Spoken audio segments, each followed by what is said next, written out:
ಕಂತೆ ಕಂತೆ ಹಣ ಕಮೋಡ್ಗೆ ಹಾಕಿ ಫ್ಲಶ್ ಮಾಡಿದ ಅಧಿಕಾರಿ. ಚುಮು ಚುಮು ಚಳಿಯಲ್ಲಿ ಲೋಕಾಯುಕ್ತ ರೇಡ್ಗೆ ಶಾಕ್ ಆಗಿದೆ. ನೋಡಿ, ಕಂತೆ ಕಂತೆ ಹಣವನ್ನ ಕಮೋಡ್ಗೆ ಹಾಕಿ ಫ್ಲಶ್ ಮಾಡಿದ ಅಧಿಕಾರಿ. ಲೋಕಾಯುಕ್ತ ರೇಡ್ಗೆ ಶಾಕ್ ಆಗಿದ್ದಾರೆ. ವಿಜಯನಗರ ಡಿಎಚ್ಒ ಶಂಕರ್ ನಾಯ್ಕ್ ಮನೆ ಮೇಲೆ ದಾಳಿಯಾಗಿದೆ. ಲೋಕಾಯುಕ್ತ ದಾಳಿಗೆ ತಬ್ಬಿಬ್ಬಾಗಿ ಹೋಗಿದ್ದಾರೆ ಆರೋಗ್ಯ ಅಧಿಕಾರಿ. ಕಂತೆ ಕಂತೆ ಹಣವನ್ನ ಕಮೋಡ್ಗೆ ಹಾಕಿ ಫ್ಲಶ್ ಮಾಡಿದ್ದಾರೆ ಅಧಿಕಾರಿ.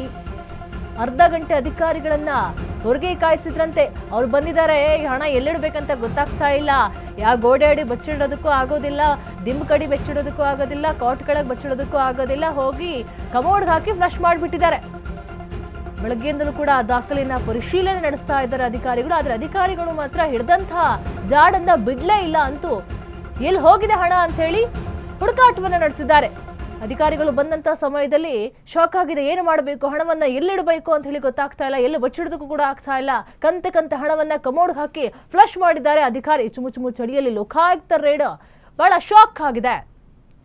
ಆರೋಗ್ಯ ಅಧಿಕಾರಿಗೆ ಶಾಕ್ ಅನ್ನು ತಂದೊಡ್ಡಿದೆ. ಹಾಗಾದ್ರೆ ಕಂತೆ ಕಂತೆ ಹಣ ಎಲ್ಲಿಂದ ಬಂತು, ಹೇಗೆ ಲೂಟಿಯನ್ನ ಮಾಡಿದ್ರು, ಟ್ಯಾಕ್ಸ್ ಅನ್ನ ಕಟ್ತಾ ಇದ್ದಾರಾ, ಇದೆಲ್ಲೂ ಕೂಡ ಸರಿಯಾದ ಮಾಹಿತಿ ಸಿಗ್ತಾ ಇರಲಿಲ್ಲ. ಹಾಗಾಗಿ ಲೋಕಾಯುಕ್ತದವರು ದಾಳಿಯನ್ನ ಮಾಡಿದ್ದಾರೆ. ಆ ದಾಳಿ ಮಾಡಿದಂಥ ಸಂದರ್ಭದಲ್ಲಿ ಇವರು ಹಣವನ್ನ ಎಲ್ಲಿಡಬೇಕು ಅನ್ನೋದು ಗೊತ್ತಾಗದೆ ಕಮೋಡ್ಗೆ ಹಾಕಿ ಫ್ಲಶ್ ಮಾಡಿದ್ದಾರೆ. ಅರ್ಧ ಗಂಟೆ ಅಧಿಕಾರಿಗಳನ್ನು ನೋಡಿ ಹೊರಗಡೆನೆ ಕಾಯಿಸಿದ್ರಂತೆ ಅಧಿಕಾರಿ. ಅವರು ಕೂಡ ಒಬ್ಬರು ಅಧಿಕಾರಿನೇ, ಆರೋಗ್ಯ ಅಧಿಕಾರಿ ಶಂಕರ್ ನಾಯ್ಕ್ ಅನ್ನೋರು. ಆದರೆ ಲೋಕಾಯುಕ್ತದವರು ಬಂದಾಗ ಅರ್ಧ ಗಂಟೆ ವೆಯ್ಟ್ ಮಾಡಿ ಅಂತೇಳಿ ಹೊರಗಡೆ ಕಾಯಿಸಿದ್ದಾರೆ. ಅವರಿಗೆ ತಬ್ಬಿಬ್ಬಾಗಿ ಹೋಗಿದ್ದಾರೆ. ಏನು ಮಾಡಬೇಕು, ಸಡನ್ ಆಗಿ ಬಂದಿದ್ದಾರೆ, ಬೆಳಗ್ಗೆನೆ ಬಂದಿದ್ದಾರೆ. ಹಣ ಎಲ್ಲಿಡಬೇಕು, ಈಗ ಮೊದಲೇ ಗೊತ್ತಿದ್ರೆ ಎಲ್ಲರೂ ತಗೊಂಡೋಗಿ ಇಟ್ಬಿಡ್ತಿದ್ವಿ ಅಂತ ಹೇಳಿ ಅವ್ರ ತಲೆಯಲ್ಲಿ ಅದೆಷ್ಟು ಯೋಚನೆ ಬಂತೋ ಗೊತ್ತಿಲ್ಲ. ಬಟ್ ಅವರಿಗೆ ತಕ್ಷಣಕ್ಕೆ ಹೊಳೆದಿದ್ದು ಎಲ್ಲ ಕಮೋಡ್ಗೆ ಹಾಕಿ ಫ್ಲಶ್ ಮಾಡಿಬಿಟ್ಟಿದ್ದಾರೆ. ಕಂತೆ ಕಂತೆ ಹಣವನ್ನ ಕಮೋಡ್ಗೆ ಹಾಕಿ ಫ್ಲಶ್ ಮಾಡಿದ್ದಾರೆ ಅಧಿಕಾರಿ. ಇದ್ರ ಬಗ್ಗೆ ಹೆಚ್ಚಿನ ಮಾಹಿತಿ ಕೊಡ್ತಾರೆ ನಮ್ಮ ಪ್ರತಿನಿಧಿ ಆನಂದ್. ವಿಜಯನಗರದಲ್ಲಿ ನೋಡಿ, ಆರೋಗ್ಯ ಅಧಿಕಾರಿನೇ ಈ ರೀತಿಯಾಗಿ ಮಾಡ್ತಾ ಇದ್ದಾರೆ. ಬೆಳಗ್ಗೆನೆ ಲೋಕಾಯುಕ್ತರು ಬಂದಿರ ಅಂತ ಹೇಳಿ ಕಮೋಡ್ ಹಾಕಿ ಹಣವನ್ನೆಲ್ಲ ಫ್ಲಶ್ ಮಾಡಿದ್ದಾರೆ. ಯಾತಕ್ಕೋಸ್ಕರ ಈ ರೀತಿಯಾಗಿ ಮಾಡಿದ್ದಾರೆ, ಲೋಕಾಯುಕ್ತರು ಯಾಕೆ ದಾಳಿ ಮಾಡಿದ್ರು ಅಂತ? ನಿರೀಕ್ಷೆ ಏನು ಅಂದ್ರೆ, ಇದು ವಿಜಯನಗರ ಜಿಲ್ಲೆಯಲ್ಲಿ ಏನು ಡಿಎಚ್ಒ ಇದ್ದಾರೆ ಶಂಕರ್ ನಾಯ್ಕ್ ಅಂತ, ಅವರು ಅಂಗವಿಕಲರಿಗೆ ಸಂಬಂಧಪಟ್ಟಂತ ಒಂದು ಸರ್ಟಿಫಿಕೇಟ್ ನೀಡಬೇಕಂದ್ರೆ ಒಂದು 50,000 ರೂಪಾಯಿ ಲಂಚದ ಬೇಡಿಕೆ ಇಟ್ಟಿರ್ತಾರೆ. ಈ ಹಿನ್ನೆಲೆಯಲ್ಲಿ ಅವ್ರೇನು ಅಂಗವಿಕಲರಿದ್ದಾರೆ ಅವರು ಲೋಕಾಯುಕ್ತ ದೂರು ನೀಡಿರ್ತಾರೆ.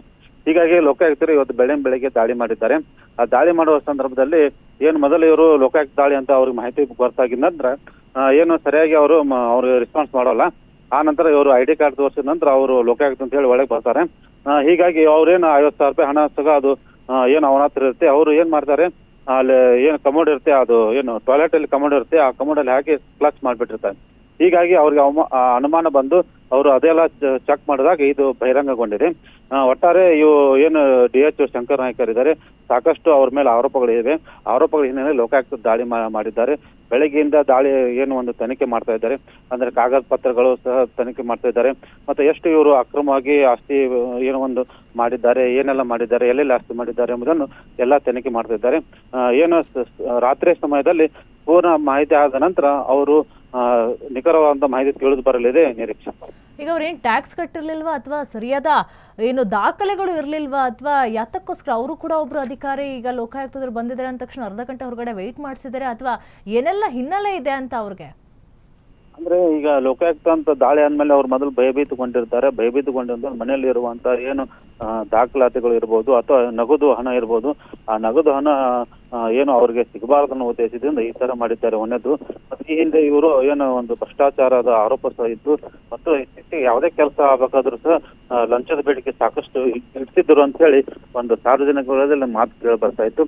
ಈ ಹಿನ್ನೆಲೆಯಲ್ಲಿ ಏನು ಲೋಕಾಯುಕ್ತರು ದಾಳಿ ಮಾಡಿದ್ದಾರೆ. ಈ ತನಿಖೆ ಸಂದರ್ಭದಲ್ಲಿ ಎಲ್ಲ ಸಮಗ್ರ ಮಾಹಿತಿ ತಿಳಿದು ಬರಲಿದೆ ನಿರೀಕ್ಷೆ. ಓಕೆ, ಥ್ಯಾಂಕ್ ಯು ಆನಂದ್ ನಿಮ್ಮೆಲ್ಲ ಮಾಹಿತಿಗಾಗಿ.